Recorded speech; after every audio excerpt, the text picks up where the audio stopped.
What's up, everyone? Troy Benjamin of Backup Barista, and welcome to Round Cup Chat, where we brew over all the grinding stories from the eyes of your coffee community. From roasters, suppliers, baristas, cafe owners, importers, consumers, it's 45 minutes of fire, daily at 3 p.m. Watch the replays on YouTube, Spotify, LinkedIn, Instagram, and Twitter. Now, let's meet today's guest. Hey, dude. Kiril, Hey, good to see you. good to see you too, man. What's happening? Thanks for squeezing me in. Oh, dude, for you, I'll do anything, and you already know that. You have always been like that. I have been, haven't I? Hey, I'm just sort of in the middle of everything, so that's That's all right. fine. Walk around. I'm walking around. Look what I've got. I got to represent for all your wonderful viewers. A little badge. What is it? Your little badge? Have you always Yeah, had merch? Oh, yeah. Just here and there, it comes and goes. Yeah, cool. Where are you? Are you at the warehouse or what are you doing? Yeah, just at the warehouse. We've got lots of web orders today, so we're just sort of dispatching and just doing all of that. So yeah, can you see me? Mate, All good. what's your website again? Morkchocolate.com.au. It's Is it O with the two dots? oh no, not for the website. Just just MORK. Yep. But yeah, dude, what's going on? Oh, just trying to connect with the industry and catch up with people like you and offer some value while we're kind of all scratching our heads a lot of the time. But this has been fun. It has. Yeah, it looks like you had some really, really interesting people on the show. So that's really good, man. That's really, really good. Yeah, it's cool. I mean, even hearing from people that have been around the game since 2005, Tim Wendelbo was awesome. Yeah, that was like a couple of days ago. Yeah. That's cool. I'm just gonna. Mate, I was kind of preparing to talk to you today and think about some interesting. I've known you, and more pretty much from the start. Yeah, I mean, we've worked together since your first venue, which has been, seems like a long time ago. Doesn't it? But then I thought it's also you're one of those kind of, you're the typical fairy tale love story that chocolate brought you and your lovely partner together to this business. Yeah, it's true. That definitely happened. You know, the story is exactly like that. I mean, we met in Sweden and Josephine's a chocolatier and I'm an ex-barista and a coffee this and that trainer. And so, yeah, we just sort of teamed up and did this specialty product for a specialty coffee industry with a chocolate twist to it. So, yeah. Come on, mate. Come on, give us a bit more depth there. Who approached who? Look, I mean, it was, it's one of those things, you know, they say you go to Sweden, you meet a girl and you never come back. Something like that happened to us. So, yeah, except, you know, we came back here and, out of all places, Melbourne. And, obviously Melbourne's been incredible to us. They've embraced what we're doing and people appreciate what we do. And it's been, pretty life-changing, to be honest. Still love what we do, so we just keep doing it. So when did the penny drop that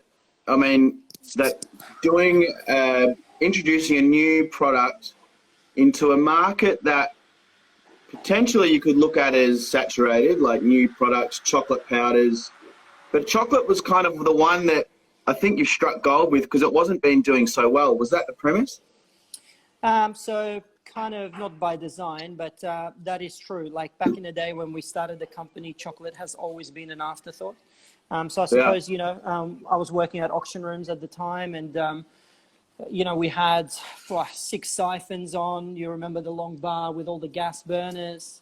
We had some V60s. We had 2 CODs. We had rotating blends. Like it was crazy, like coffee overload. And sort of looking at each other and going, well, why is it not the case with the chocolate? Like, why is there no traceability, sustainability, and, all the right approaches that we should be taking, in this food and beverage industry? reflected in chocolate. And so we thought, well, let's fix that. So with Josephine's contacts and my contacts, we're able to create this product that only we loved in the beginning. And then from there, it was just an educational thing, I suppose, you know, introducing it to the right people at the right time. And then it all grew organically. So what was the initial, did you have a brilliant response straight away with your first product to market testing?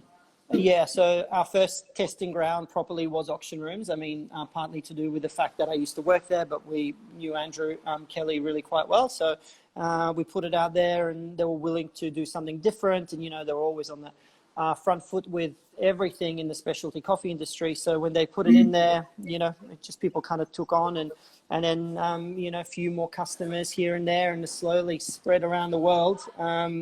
Just like a certain virus I can think of in my head. Except maybe not that rapid. But, right. So, yeah, so that's what happened. Show us around the warehouse. You're in the warehouse now? I'm just topping up my sparkling water. This is the shop. Show us around. This is the new improved takeaway window. So we've never done anything like this before. As you know, this is the shop, which is now an office. So, yeah, you know, we are not complacent about the whole thing. We definitely reinvented our concept and we're just serving wonderful customers from the window. The bar is still here. Then we've got our menu and yeah, this is a lovely marina.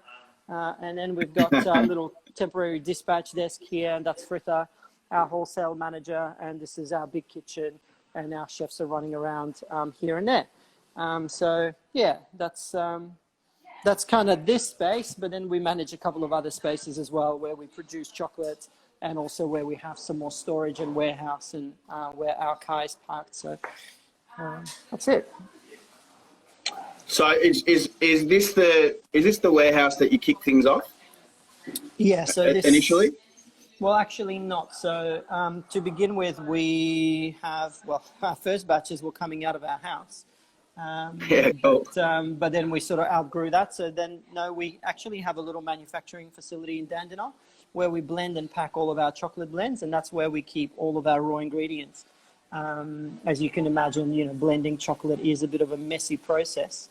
So that's still there. And then after about 2 years of running the wholesale operation, we came across this beautiful building in North Melbourne, and we took it on and we renovated the whole thing, smashed some walls down here and created a beautiful sitting space. And at the back there was a kitchen, and it still is to this day. And yeah, that's kind of the space.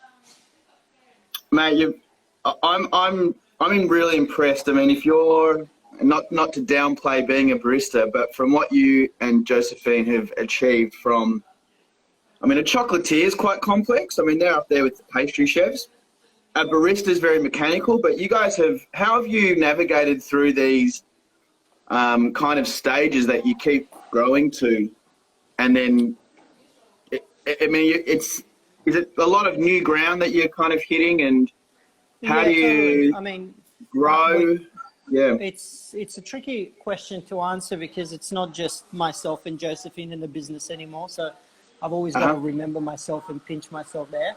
But yeah, so it's incredible people that we work with who make this brand what it is. So with the credit to our international team in London and USA, in Japan now, we're able to expand into these markets, team up with the right people, you know, right sort of legal advice and business advice.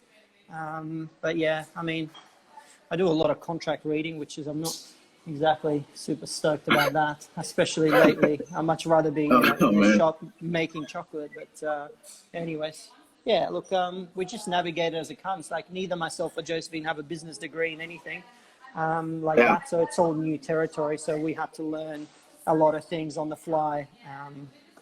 Yeah. And we make mistakes, don't get me wrong. We make a lot of mistakes, but we try to learn from that and get better and stronger. So, yeah.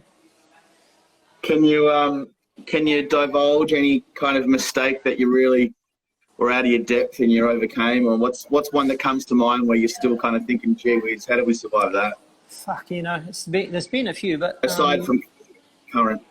I think the important thing with our brand was always the brand concept and the vision.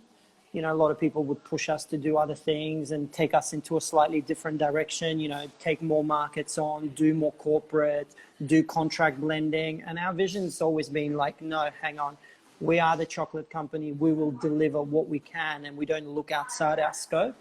And as soon as we start looking outside our scope is where we get overwhelmed and where we can drop the ball. So for us, like the biggest thing is customer service, you know.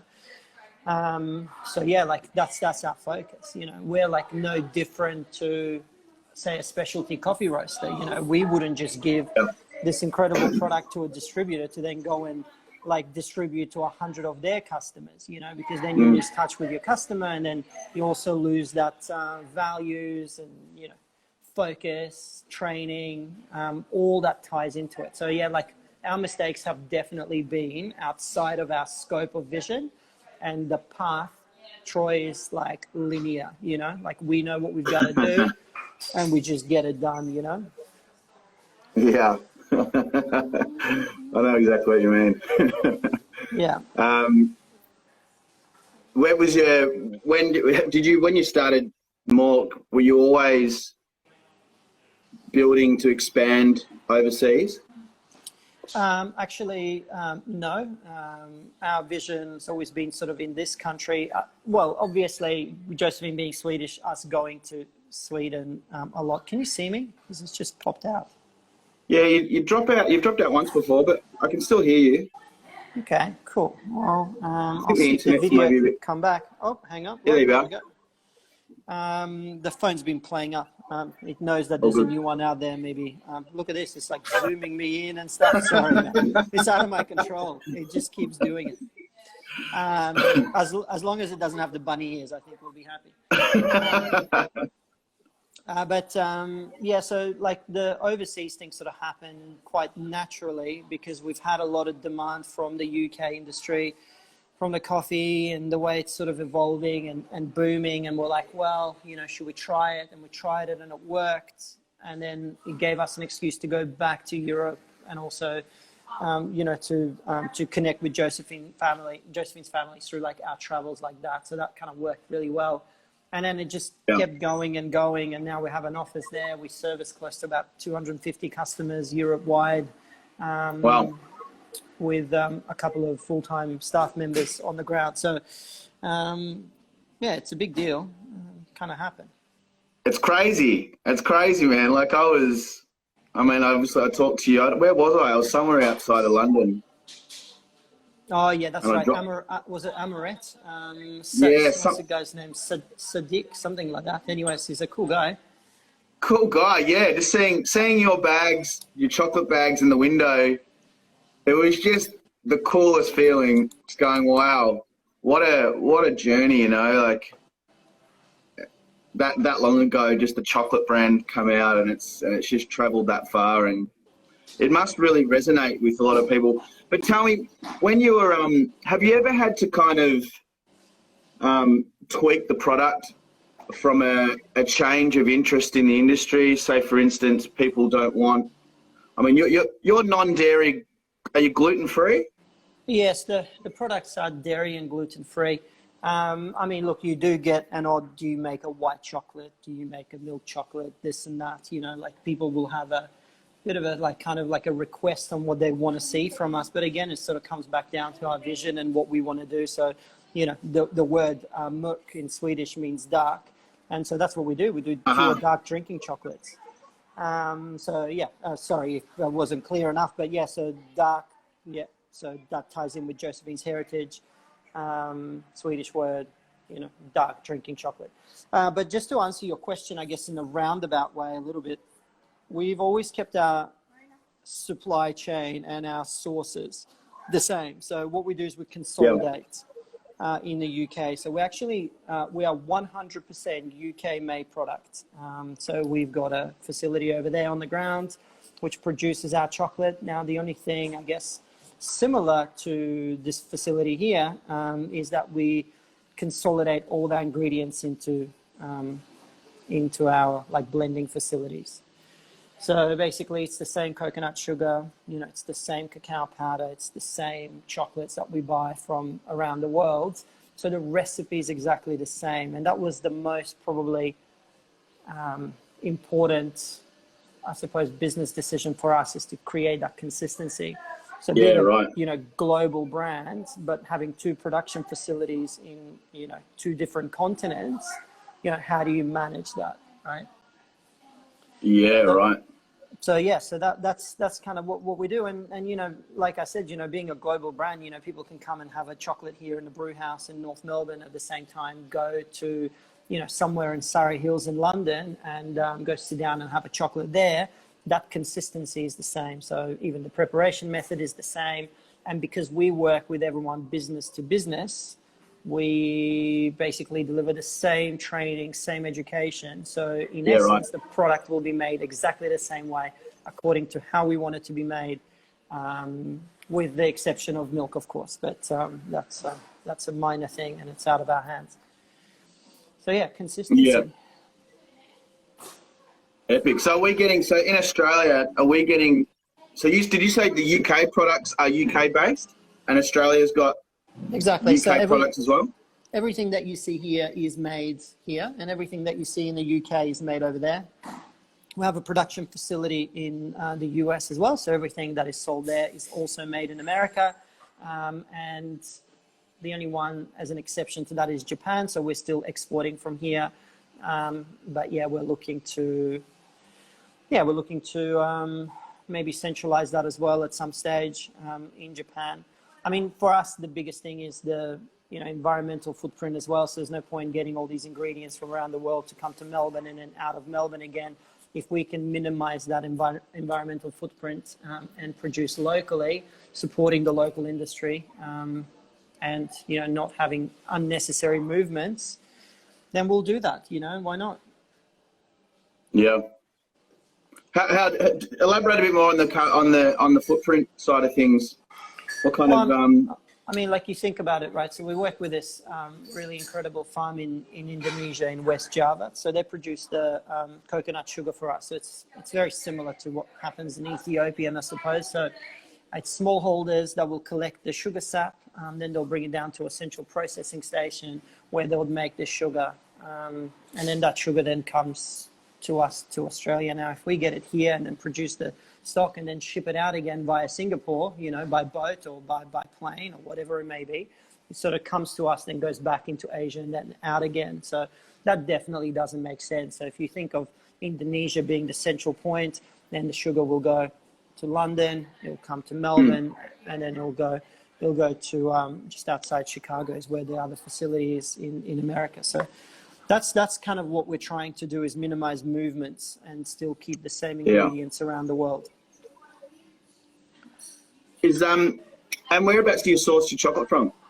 So we've got a couple of places. So we worked with a farm in Venezuela, a place called Sudalago, which is translated to be south of the lake. And of course, the lake in Venezuela, there is Maracaibo Lake. So it's a world-renowned growing cacao region. For those of you watching and yourself, Troy, you might know that there's a lot of civil war in Venezuela at the moment. So getting a hand of any export ingredient is very difficult.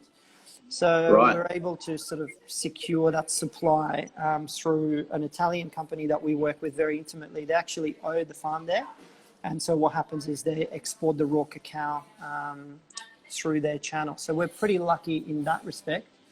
We also work with a producer out of, interesting guy actually, Swedish by birth or by parents, something like that. But anyways, lives in France and has a farm in Madagascar.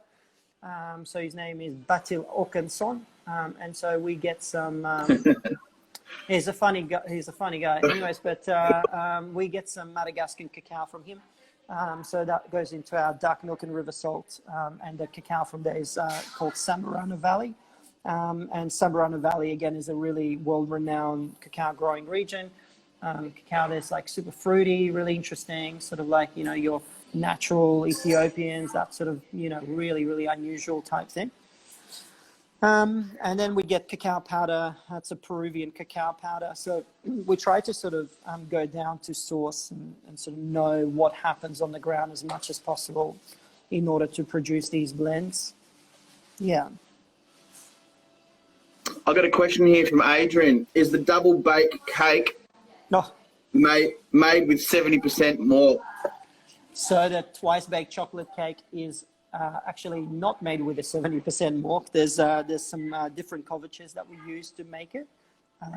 The brownies, however, we do use Mörk chocolate to make the brownies. So if Your brownies are off its head. they're good, they're good brownies. Yep, they're very, very good. Damn good they are damn good brownies. I swear you shove more chocolate in them, like white sugar or something in there, because they are like, they're addictive. They're super addictive. Yeah, cool. I'm glad you like them. But yeah, so the answer to the question is the twice baked cake does not have Mörk. But yeah, you know, doesn't mean you can't use it. Probably could. It just won't be the same.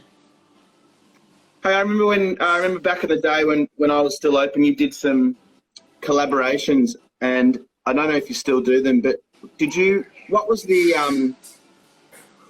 how did you find that doing collabs? You did some with Rooftop Honey. I think you did some with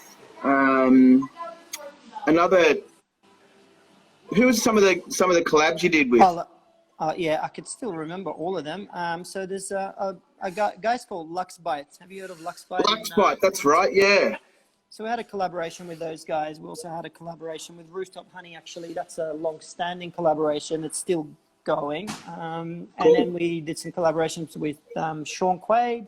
We've done some stuff with Starboard Whiskey. We've done, I don't know, what else have we done? Anyways, yeah, like How effective for business was it from a marketing point of view and profitability? Did you notice much response after doing those? Because they're reputable people in the game. I mean, they're not no slouches. Yeah, absolutely. I mean, yeah, look, obviously both brands benefit from doing something like this. I don't think it's ever a money-making exercise because, you know, we just do it for the love of doing it. But yeah, like the reach definitely increases and, you know, we sort of grab a little bit of their audience and they grab a little bit of our audience and sort of cross-collaboration kind of works really well. You know, we see that in Starboard Whiskey, for example. We have these really cool events here in the space, you know, and like we'll do these like whiskey flights with different chocolates and desserts and stuff. And so that was really clever. It was sort of more like fun for us than anything else. Yeah. Just keeps things interesting, you know, and just keep reinventing the brand in a slight sort of different way and always looking for that next collaboration. Yeah. Any recent ones? Have you been doing them still? Any new ones? No. You know, we haven't touched on coronavirus yet, but you know, there's been a lot of things that have been put on ice for us. But yeah, we'll definitely restart a few things. Our focus sort of shifted, and we sort of streamlined a lot of processes. But yeah, look, there will be for sure. How are you handling the recent events? Have you had to pivot much and Yeah. It's not easy. Like I feel like I'm having these conversations with everyone I meet every day, like all the time. And there's no point getting depressed about it, I guess. It's not great, but it's not terrible. I mean, I see a lot of restaurants and cafes out there that are just like plain shut, you know.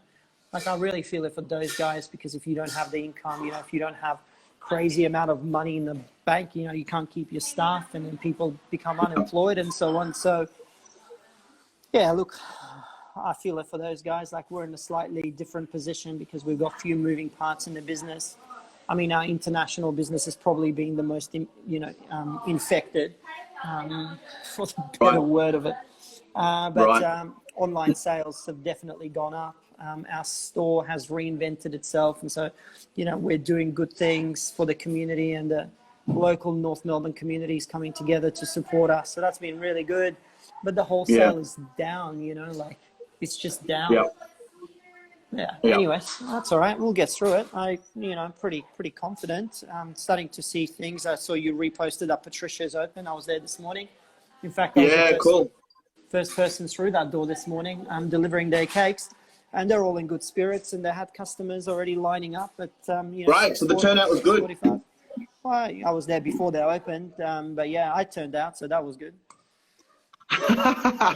So, mate, so you're still doing delivery? Is that normal? It's not normal. I'm doing about 3 people's roles at the moment. Yeah. Yeah. But you've got to do it, right now it's not as busy as it used to be. So, when we're more involved in the business now more than ever, I suppose like anyone trying to save costs and just keep busy, there's, I suppose 2 different ways of being busy. One is being busy and the other one's keeping busy. So, we're not as busy, but we're definitely keeping busy. That's for sure. How old's your children? One's almost 3 and the other one's almost 1. So they're exactly 2 years apart. Those kids, and they're incredible. I think it's incredible. I don't have kids of my own, and I don't have a business as demanding as yours. How's it been introducing the more important family members, but also managing such a big business? Yeah, look, it's it's not easy. Some days it's easier than others, but the kids are in daycare, so we do get a bit of a kind of like relief from that, and then we just focus on the business and kind of smash through it. But yeah, being a dad is amazing. You just gotta balance it.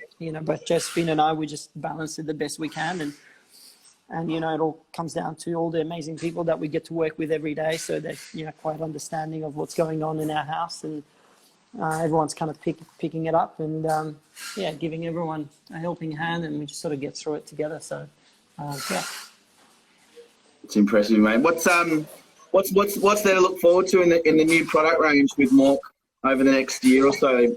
Anything interesting that you've been fiddling with that's really giving you some sleepless nights? Oh, totally. I mean, this whole thing, being as sad as it is, has given us a bit more time to sort of reinvent our business and look into the future a little bit and see what we can shift and shape and see what works, what doesn't work, but also gives us an opportunity to develop new products. So right now, what we're doing through here and through the website is these incredible packs and kits. So, for example, like that brownie that you keep talking about. So we've got a do-it-your-own sort of brownie pack. So, we'll deliver it to your house, and then you get some butter in there, and, you just basically follow a recipe, and then boom, you've got your brownie, So like things like that, just sort of focusing on more retail lines, I guess. We started to sell staples. I mean, we've got a working kitchen here, and there's flour and eggs, and there's milk, and there's butter, and so salt and all the stuff that people are out of at the supermarket, and so that's what's happening. We're selling a bit of that, and what else are we doing, man? Actually, the other cool thing is we're giving free chocolate to all our wonderful healthcare workers. And being next to 4 hospitals here in North Melbourne, you've got the Royal Women's, the Children's, Peter Mac, and the Royal Hospital, the 4 big ones. Yeah, nice. They're all sort of coming down for their hot drinks, and we're able to do that, and it's kind of the least what we can do for them. So and they've been really supportive, and they're buying a few cakes and retail and bits and pieces. So kind of goes both ways, I guess. What's that's awesome, man. Good on you. They're getting worked to the scone up there. I'd imagine that'd be pretty tense. Any healthcare industries kind of. My mum works in aged care, and it's pretty far down the chain in terms of how directly health related the service is, but they're dealing with the elderly, so they're super strict. If anyone's got a cold or a little bit of a temperature, or they're not allowed to go to work for a week or 2, and so it's pretty serious, I imagine. Yeah, they get tested and stuff. So yeah, I think like all the people that've been coming here, they've just been preparing for the worst case scenario. So hopefully it doesn't come to that. But yeah, look, that's what's going on. Man, in a world where a lot of good products get copied, how have you managed to maintain, I believe, your spot on the top of the ladder in terms of your product? I Yeah. mean, you know, the sort of the common discussion in coffee is, you know, who can outsmall each other, you know, and then all of a sudden you become bigger, and then people think you're not as good, and so the small guys are kind of like the bee's knees, and that's cool, you know, like we like friendly competition. There's nothing wrong with it. The truth is, the bigger you get, the better you get. In our scenario, I mean, our customer service is second to none. Like, we've improved all of our sort of like touch points with the customers. We're really, really hands-on, and like, you know, our product is amazing. Our supply chain's amazing. Like, there's just no way we can sort of slip up and so on. Like, yeah, like we just get better and better. And yeah, like I think just through like personal contacts with the customers, that's kind of how we keep growing and expanding. But the product is quite good, I think, anyways, and it's consistent, you know. I think it goes pretty far in the way that you've handled. I mean, in the time that I used you, you were brilliant to deal with and super responsive, like super like willing, that willingness. And I imagine, and I can just hear speaking to you now, you haven't grown out of your boots. You know, you're still hustling, still excited, and like even today you're like, I got something on, but now I'll make time. And it was a good sign to know that kind of 8-9 years down. How long has it been since Mörk kicked off? 2012 is when we started, so we're touching on 8 years. So yeah, it's been a while. We still love it. There's still so much unfinished business. We can see all the potential, so we'll just keep doing it. So you've still got your spark. You've still got your thirst for it.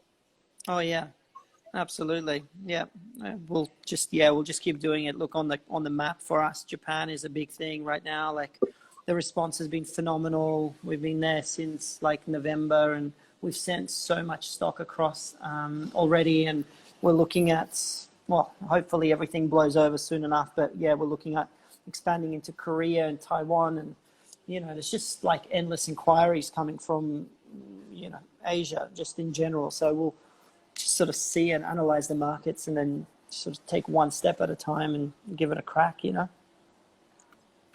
That's cool. You mentioned a few countries there. What about like Southeast Asia?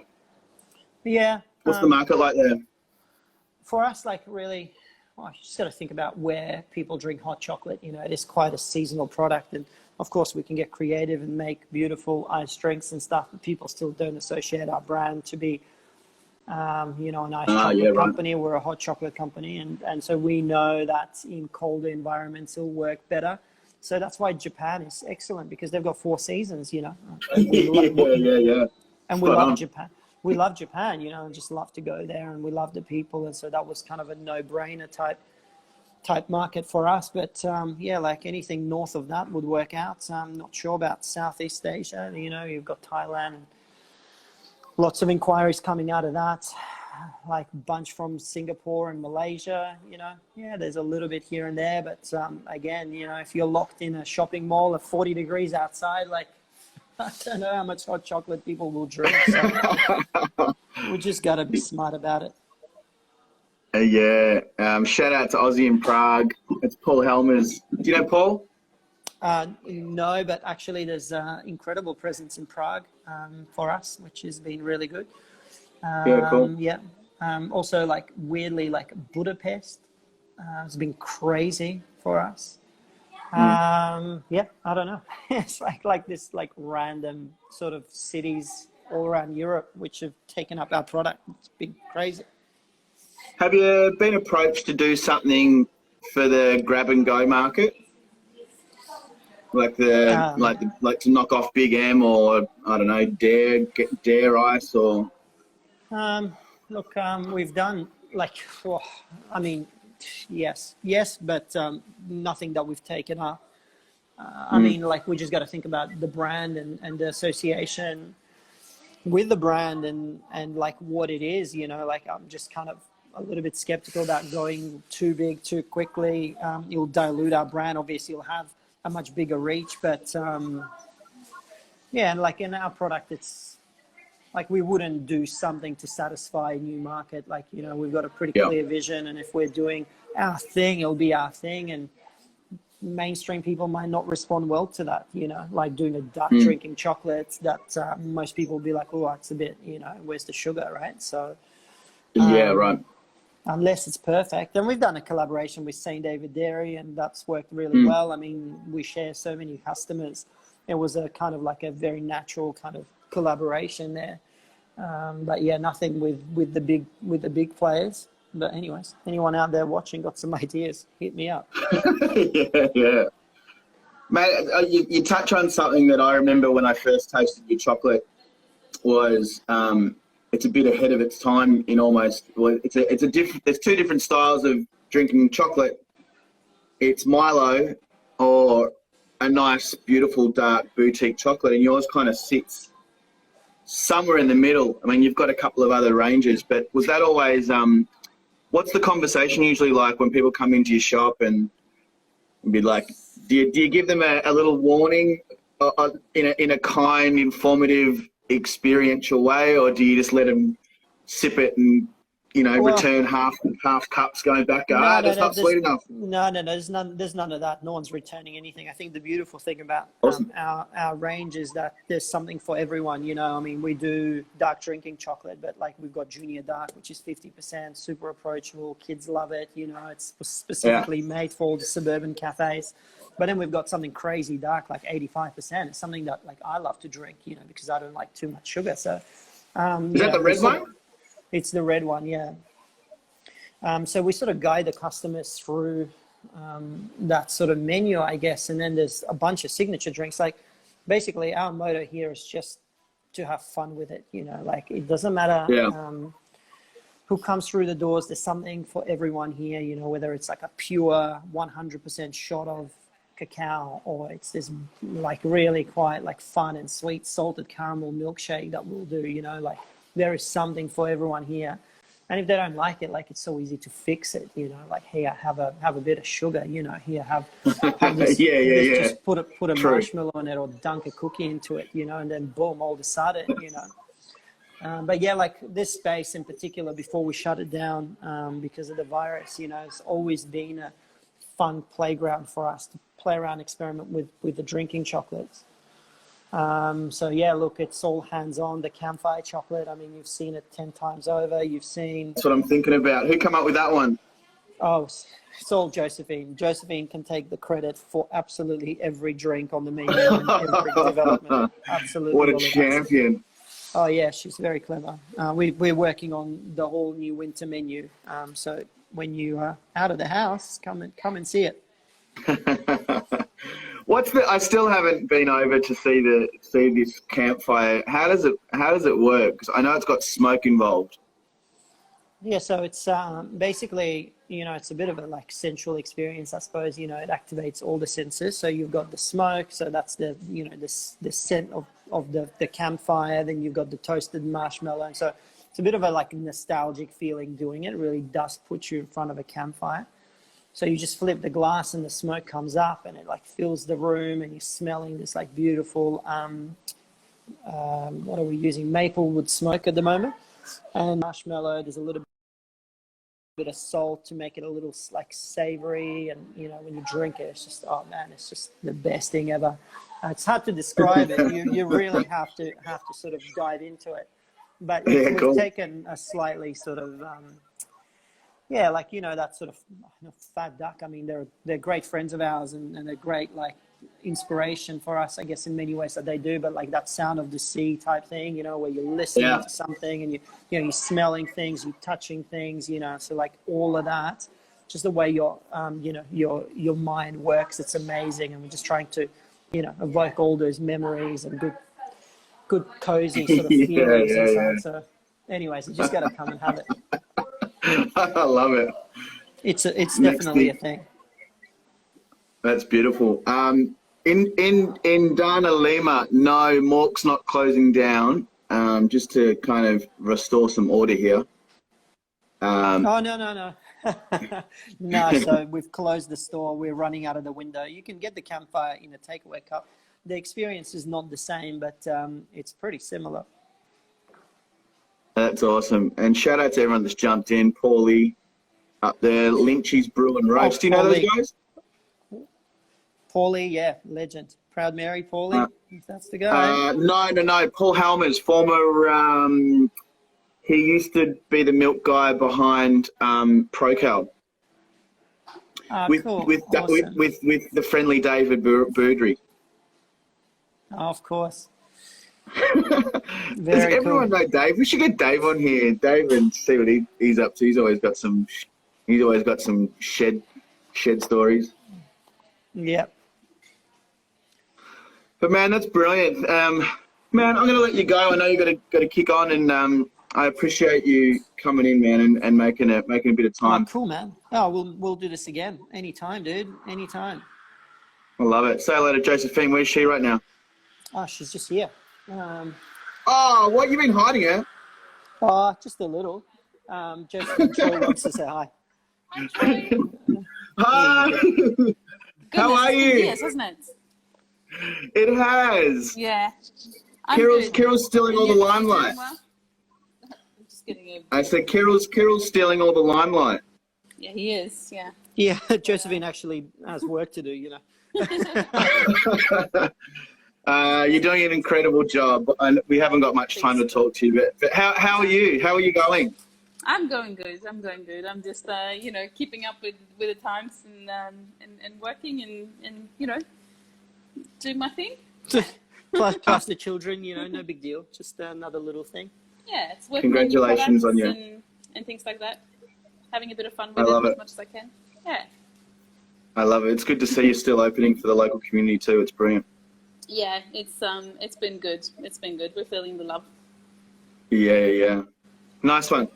I'll leave you to it. Dude. Well, good to see you, Troy. You too, Josephine. Kiril, you too. Hey, get in close. I'm gonna get a photo with you two in it, and we'll do a little hey, 1, 2, 3. Lovely. You got one? I did a hand in the face for you. All right, dude. My man, you have a brilliant week, and when I next can, I'll come down and see you. But thanks for your time today, mate. You're Cool, a blessing. man. Pleasure. All right. Stay safe. See you soon. Love you, mate. See you around. Bye. Another brilliant chat. The lovely and generous with his time, Kiril from Mörk Chocolate. We're going to start posting these on YouTube and also extract the audio for podcasting. If anyone's got any good podcasting sites that we can post these up to, let me know. I'm just kind of going blind here, but yeah, let me know. Shout out to Katie Girl. Shout out to Lynchy's Brew and Roast. Alex, Kindred Coffee. So many people jumped on in and out today. That was brilliant. Good to see you guys. We see you all. Nin261, Rose Katz, Brendan Hill, Morse, House of Correction, Ushi, A Plain Morning. So Charlotte DT, Caffeinated Lamb, Adrian V. Thanks for your question. 5 ounce flat white, Lynchy's Brew again, Dax 1980, Life in Crescendo. Wow, so many people jumped on today. I really appreciate it. But for the most part, it's for you guys, and tag some friends that would benefit from hearing these chats. We're in tomorrow with Josie's Roastery. We're going to speak to the team behind Josie's, and tomorrow 3 p.m. We've got a few more lined up later in the week. We've got Barista Mag hopefully, and Ada as well from a farmer. But yeah, back tomorrow 3 p.m. My name's Troy from Backup Barista, and this has been Round Cup Chat. Have a good one.